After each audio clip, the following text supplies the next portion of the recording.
Dino ഡെന്നീസിൻ്റെ bazooka പടത്തെക്കുറിച്ച് ഒറ്റവാക്കി പറയുകയാണെങ്കിൽ ഒരു പ്രാവശ്യം തിയേറ്ററിൽ പോയി കാണാൻ പറ്റുന്ന ഒരു ഫെസ്റ്റിവൽ മൂവി. അതാണ് ബസൂക്ക. ഡീനോ ഡെന്നീസിൻ്റെ ആദ്യത്തെ സംവിധാന സംരംഭമാണ്. അത് അത്യാവശ്യം നല്ല രീതിയിൽ തന്നെ പുള്ളി എക്സിക്യൂട്ട് ചെയ്തിട്ടുണ്ട്. പിന്നെ സ്ക്രിപ്റ്റും പുള്ളി തന്നെയാണെന്നാണ് മനസ്സിലാക്കുന്നത്. അതിൽ ഒബ്വിയസ്ലി കുറച്ച് പോരായ്മകളുമുണ്ട്. പിന്നെ എടുത്തു പറയേണ്ടത് ദി ബിഗ് എം മമ്മൂട്ടിയുടെ കിടിലം പെർഫോമൻസ്, ആസ് യൂഷ്വൽ കിടിലം പെർഫോമൻസ്. ഈ പ്രായം എല്ലാവരും പറയുന്ന പോലെ പ്രായം വെറും ഒരു നമ്പർ മാത്രമാണെന്ന് അദ്ദേഹം എപ്പോഴും തെളിയിച്ചുകൊണ്ടിരിക്കുകയാണ്. അപ്പോൾ അതൊക്കെയാണ് സിനിമയുടെ പോസിറ്റീവിലേക്ക് വരികയാണെന്നുണ്ടെങ്കിൽ അദ്ദേഹത്തിൻ്റെ ഡയറക്ഷൻ തന്നെയാണ്. ആദ്യമായിട്ട് സിനിമ ഡയറക്റ്റ് ചെയ്യുന്നു എന്നൊരു തോന്നൽ വരുത്താത്ത വിധത്തിൽ തന്നെയാണ് ഡീനോ ഡെന്നീസ് സിനിമ മൊത്തം എക്സിക്യൂട്ട് ചെയ്തിരിക്കുന്നത്. മമ്മൂട്ടി പോലെയുള്ളൊരു നടനെ കിട്ടിക്കഴിഞ്ഞാൽ എങ്ങനെ ഉപയോഗിക്കണം എന്നുള്ളത് വ്യക്തമായിട്ട് ഈ സിനിമയ്ക്കകത്ത് കാണിച്ചു തന്നിട്ടുണ്ട്. കാരണം അദ്ദേഹം തന്നെ പലയിടത്തും പറയുന്നുണ്ട് ഫാൻ ബോയ് ആണെന്ന്. ഒരു ഫാൻ ബോയ് എങ്ങനെ ചെയ്യണം എന്നുള്ളത് വ്യക്തമായിട്ട് ചെയ്തിട്ടുണ്ട്.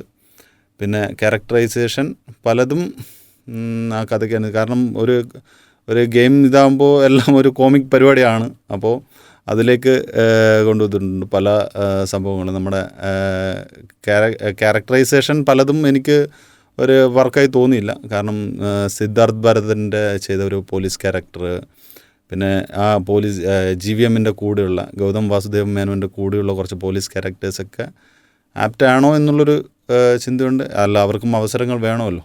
തീർച്ചയായിട്ടും എല്ലാം എസ്റ്റാബ്ലിഷ്ഡ് ആയിട്ടുള്ള നടന്മാരും നടിമാരും മാത്രം വന്നാൽ പോരാ. ആ ഒരു ഇതിലും അത് എക്സ്ക്യൂസബിളാണ്.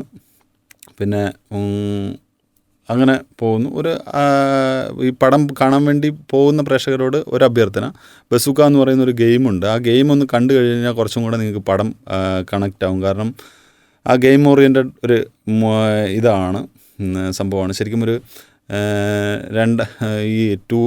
20K കിഡ്സൊക്കെ കാണേണ്ട ഒരു സിനിമ തന്നെയാണ്. കാരണം അതിലൊരു ഞാനൊരു അച്ഛനാണ്, അതുകൊണ്ട് എനിക്ക് കണക്റ്റായ സംഭവം എന്ന് പറഞ്ഞാൽ നമ്മുടെ പിള്ളേരൊക്കെ ഈ ഗെയിമിന് എത്രത്തോളം അഡിക്റ്റ് ആണ് എന്നുള്ളത് വ്യക്തമായിട്ട് ഇതിൽ കാണിക്കുന്നുണ്ട്. അത് എത്രത്തോളം ദോഷം ചെയ്യും എന്നുള്ള സംഭവം അതിൽ സിനിമയിൽ പറയുന്നില്ലെങ്കിലും നമ്മൾ ഒരു ദിവസമെങ്കിലും ഒരു ഫാദർ ആണെന്നുണ്ടെങ്കിൽ, ഇല്ലെങ്കിൽ ഒരു രക്ഷകർത്താവാണെന്നുണ്ടെങ്കിൽ ഒരു നിമിഷമെങ്കിലും നമ്മൾ ആലോചിക്കും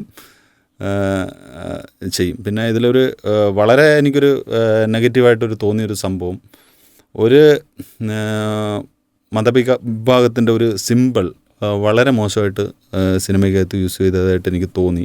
അത് ഇന്നതാണെന്ന് പറയുന്നില്ല, പടം കാണുമ്പോൾ നിങ്ങൾ മനസ്സിലാവും.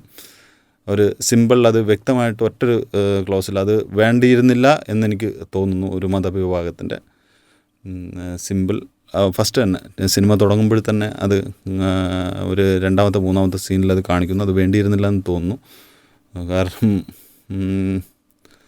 അതങ്ങനെയാണല്ലോ, അതിനിപ്പോൾ ട്രെൻഡിനനുസരിച്ച് പോകുന്നത് കൊണ്ടാണോ എന്നറിയത്തില്ല, അത് തോന്നുന്നു. പിന്നെ നെഗറ്റീവിൻ്റെ കാര്യം പറയുകയാണെങ്കിൽ ഒന്ന് സ്ക്രിപ്റ്റിൽ പല സീനുകളും ആവശ്യമുണ്ടായിരുന്നു എന്ന് 1-2 പ്രാവശ്യം കൂടി ചിന്തിക്കുമായിരുന്നു. പലതും ഒരു മമ്മൂട്ടി എന്ന് പറയുന്ന ക്യാരക്ടറിനെ അദ്ദേഹത്തിനോടുള്ള ഹീറോയിസം കാണിക്കാൻ വേണ്ടി മാത്രം എക്സിക്യൂട്ട് ചെയ്തതാണോ എന്നുള്ളൊരു സംശയം പലയിടത്തും ഉണ്ട്. ഇതെല്ലാം ഇത്രയും കുറച്ചെന്നുള്ളൊരു 30%ഓളം നെഗറ്റീവ്സ് സിനിമയ്ക്കകത്തുണ്ട്. പക്ഷേ അതെല്ലാം നമുക്ക് എക്സ്ക്യൂസ് ചെയ്യാൻ പറ്റുന്നതാണ്. കാരണം എന്താണെന്ന് പറഞ്ഞാൽ അദ്ദേഹത്തിൻ്റെ ആദ്യത്തെ സംവിധാന സംരംഭമാണ്. പിന്നെ ഇതിൽ ഞാൻ ആരെയും വ്യക്തിപരമായിട്ട് കളിയാക്കുകയോ അങ്ങനെ ചെയ്യുകയല്ല, അതിന് ഞാൻ ആളുമല്ല. പക്ഷേ ഇത്രയും വലിയൊരു വലിയൊരു ഹൈപ്പൊരു സീൻ കൊണ്ടുവന്ന്, അതായത് ബേസിക്കലി പറയുകയാണെന്നുണ്ടെങ്കിൽ ഒരു ബാങ്ക് റോബറി നടക്കാൻ വേണ്ടി പോകുന്നു. ഗൗതം വാസുദേവ് മേനോനൊക്കെ ഭയങ്കര എന്താ പറയുക, പോലീസിലെ ഭയങ്കര ഉദ്യോഗസ്ഥനാണ്. അപ്പോൾ അവർ അവിടെ സസ്പീഷ്യസ് ആയിട്ടുള്ളൊരു സാഹചര്യത്തിൽ ഒരാളെ സിദ്ധാർത്ഥ് ഭരതനും എല്ലാവരും പോയി തോക്കുകൊണ്ട് ഹെൽമെറ്റ് അഴിക്കാൻ വേണ്ടി പറയുന്നു. ആ ഹെൽമെറ്റ് അഴിക്കുന്ന സമയത്താണ് കോമഡി എന്ന് പറഞ്ഞാൽ അതൊക്കെ ശരിക്കും പറഞ്ഞാൽ വളരെ മോശമായിട്ടാണ് എനിക്ക് സിനിമയ്ക്കകത്ത് തോന്നിയത്. അതിൻ്റെ ഒന്നും ആവശ്യം ഉണ്ടായിരുന്നില്ല എന്ന് തോന്നുന്നു. കാരണം അതെല്ലാം പ്രേക്ഷകനെ ഒരു വിഡ്ഢിയാക്കുന്ന വിധത്തിലാണ് എനിക്ക് തോന്നിയത്. ഇതൊക്കെയാണ് നെഗറ്റീവായിട്ട് തോന്നിയത്. പോസിറ്റീവായിട്ട് തോന്നിയ സംഭവം എന്ന് പറഞ്ഞാൽ മമ്മൂട്ടി എന്ന നടൻ്റെ പ്രസൻറ്റേഷൻ തന്നെയാണ്. പിന്നെ ആ സബ്ജക്റ്റിനകത്തുള്ളൊരു പുതുമയുണ്ട്. നമ്മൾ ഒരുപാട് കണ്ട് തഴമ്പിച്ചില്ലെങ്കിൽ കണ്ട് പരിചയപ്പെട്ട ഒരു സബ്ജക്റ്റൊന്നുമല്ല കൈകാര്യം ചെയ്തിരിക്കുന്നത്. അതൊരു എന്താ മോസൻ ക്യാറ്റ് കളി പോലെയൊക്കെ ചെയ്തിട്ടുണ്ട്. പക്ഷേ ക്ലൈമാക്സിനോട് അടുക്കുന്ന സമയത്താണ് അതൊക്കെ കുഴപ്പമില്ല എന്നുള്ളൊരു ചിന്തയിലേക്ക് വരുന്നത്. അപ്പോൾ ആദ്യത്തെ സംവിധാന സംരംഭം എന്നുള്ള രീതിയിൽ പുള്ളി വലിയ രീതിയിലുള്ള എന്താ പറയുക, ഇത് അർഹിക്കുന്നില്ല, ഒരു ഇകഴ്ത്തൽ അർഹിക്കുന്നില്ല. ആദ്യത്തെ സംവിധാന സംരംഭം എന്നുള്ള ഇതൊരു തഴക്കവും പഴക്കവും വന്ന ഒരു ഡയറക്ടർ ചെയ്ത ഒരു സാധനമായിരുന്നെങ്കിൽ ഉറപ്പായിട്ടും അതെല്ലാം വിമർശിക്കപ്പെടേണ്ട സാധനങ്ങൾ തന്നെയാണ്. ആദ്യത്തെ ഒരാൾ ചെയ്യുന്നു എന്നുള്ള രീതിയിൽ നമുക്കത് കണ്ടില്ല കേട്ടില്ല എന്നടിക്കാം. കാരണം എല്ലാവരും ഉയർച്ചയിലേക്ക് വരട്ടെ, നല്ല ഡയറക്ടർമാർ വരട്ടെ. ഫസ്റ്റ് ഹാഫ് ശകലം ലാഗും കാര്യങ്ങളൊക്കെയാണ്. സെക്കൻഡ് ഹാഫിലേക്ക് വരുന്ന സമയത്ത് കുറച്ചും കൂടെ എൻഗേജിങ് ആണ്. ആ ഫസ്റ്റ് ഹാഫ് ശരിക്കും പറഞ്ഞാൽ കഥയിലേക്ക് എത്താനുള്ള ഒരു ഇതായിരുന്നു. അത് ക്ലൈമാക്സ് ആവുന്ന സമയത്ത് അതിനൊക്കെ സാധൂകരിക്കുന്നുണ്ട്. എന്നിരുന്നാലും ഒരു പ്രാവശ്യം എല്ലാവർക്കും തിയേറ്ററിൽ പോയി കാണാൻ പറ്റുന്നൊരു സിനിമ തന്നെയാണ് ബസൂക്ക. അതിലുപരി ഞാനൊരു ഹൈപ്പും ഒന്നുമില്ലാതെ, എല്ലാവർക്കും അറിയാമല്ലോ, വലിയൊരു ഹൈപ്പൊന്നും കൊടുക്കാതെ തന്നെ ഇറങ്ങിയൊരു സിനിമ ആയതുകൊണ്ട് തന്നെ വലിയൊരു പ്രതീക്ഷയോടൊന്നുമല്ല ഞാൻ തിയേറ്ററിലേക്ക് പോയത്. മമ്മൂട്ടി എന്നുള്ള നടനോടുള്ള ആരാധന കൊണ്ട് മാത്രമാണ് പോയത്.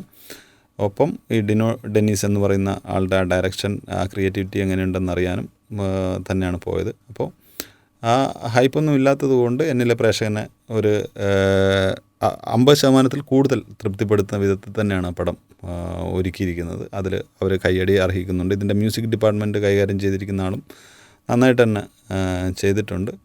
വലിയ ഒരു എന്താ ബെഞ്ച് മാർക്ക് സെറ്റിംഗ് ഒരു മ്യൂസിക്കൊന്നും അല്ലെങ്കിലും ആ കഥയോട് എഴുകിച്ചേരുന്ന വിധത്തിൽ ഉള്ള എല്ലാ പരിപാടിയും അദ്ദേഹം ചെയ്തു വെച്ചിട്ടുണ്ട്. ക്യാമറ അത്യാവശ്യം നല്ല രീതിയിൽ ചെയ്തിട്ടുണ്ട്. ഇതിലെനിക്ക് അരോചകമായിട്ട് തോന്നിയതൊന്നും അതിൻ്റെ എഡിറ്റിംഗ് ആണ്. എഡിറ്റിങ്ങൊക്കെ കുറച്ചൊരു കണ്ണിനൊരു പ്രശ്നമുണ്ടാക്കുന്ന വിധത്തിലൊക്കെ തോന്നി പലതും. പിന്നെ 1-2 സീനുകൾ നേരത്തെ പറഞ്ഞതുപോലെ പലതും ആവശ്യമുണ്ടായിരുന്നോ എന്ന് വേണ്ടി ഒരു കാറിനെ കാണിക്കുന്ന അങ്ങനെയൊക്കെയുള്ള വെറുതെ ഒരു ഗിമിക്സ് കാണിക്കുന്ന കുറേ സംഭവങ്ങൾ ഉണ്ട്. അതൊന്നും ആവശ്യമുണ്ടായി തോന്നില്ല. വെറുതെ സിനിമയുടെ ലെങ്ത്ത് കൂട്ടാൻ വേണ്ടിയിട്ടുള്ള പരിപാടി മാത്രമായിട്ടാണ് തോന്നിയത്.